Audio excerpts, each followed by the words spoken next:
অর্ডিন্যান্সগুলো যেগুলো বাতিল করে দেওয়া হয়েছে, মূলত সেই অর্ডিন্যান্সগুলোতে কী ছিল সেটি আপনারা, আমার কাছে মনে হয় সেগুলো আপনারা ডিজার্ভ করেন আমাদের কাছ থেকে জানার জন্য।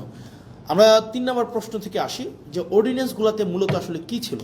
প্রথমে আসেন, আমরা শুরু করব যে অর্ডিন্যান্সটা নিয়ে, সেটা হচ্ছে জাতীয় যে পুলিশ কমিশনটা ছিল, পুলিশ কমিশনটা নিয়ে আমরা শুরু করি। দেখেন, এই সংসদে আমার কাছে মনে হয়েছে যেই কমিশনগুলোর সবচেয়ে বেশি দরকার ছিল তার মধ্যে অন্যতম একটা দরকারি একটা কমিশন ছিল পুলিশ সংস্কার কমিশন। দুঃখজনক বিষয় হচ্ছে এই কমিশনটা সংসদে উঠানোই হয় নাই, এই যে অর্ডিন্যান্সটা সংসদে উঠানোই হয় নাই। অর্থাৎ এটা আলোচনার জন্য এটার প্রয়োজন আছে কিনা বা এটা কতটা প্রয়োজন, জনগণের জন্য কতটা প্রয়োজন, এটা নিয়ে আলোচনা করার জন্য সংসদে উঠানোই হয় নাই।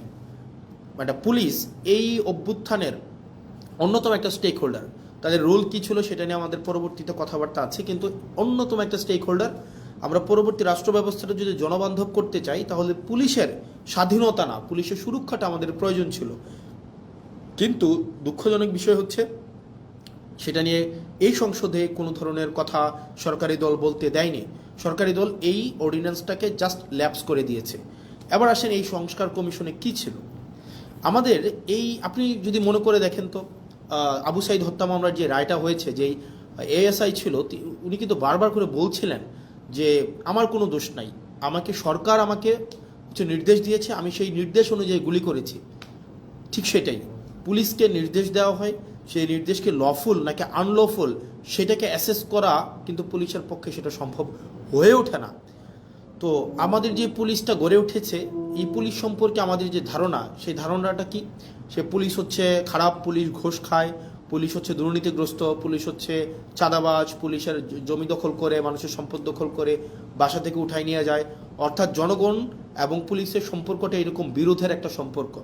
জনগণের বিরুদ্ধে পুলিশের যে একটা চিত্র আবহমান কাল থেকে প্রতিষ্ঠিত করা হয়েছে, এটা আসলে রাষ্ট্রের জন্য কোনো সুখকর নয়।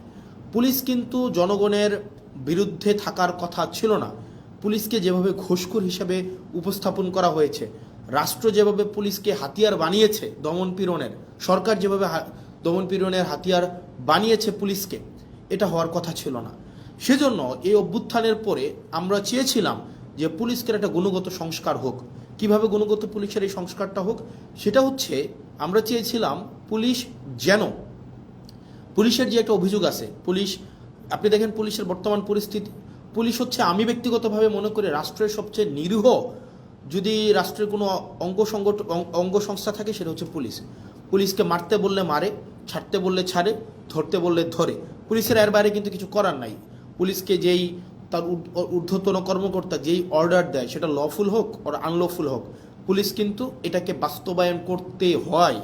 সেই জায়গা থেকে আমরা চেয়েছিলাম যে, এবং পুলিশের কিছু সমস্যা আছে। যেমন পুলিশের 1 নম্বর সমস্যা হচ্ছে পুলিশ সারাদিন ডিউটি করতে হয়, মানে অলমোস্ট 24/7 ডিউটি করতে হয়, তাকে ওভারটাইম দেওয়া হয় না।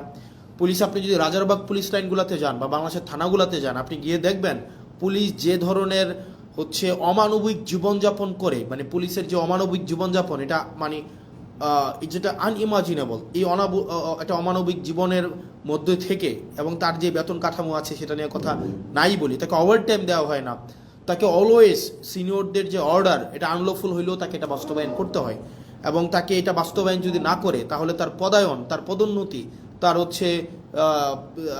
ট্রান্সফার, এই সবগুলোকে আটকে দেওয়া হয়, সবগুলোকে আটকে দেওয়া হয়।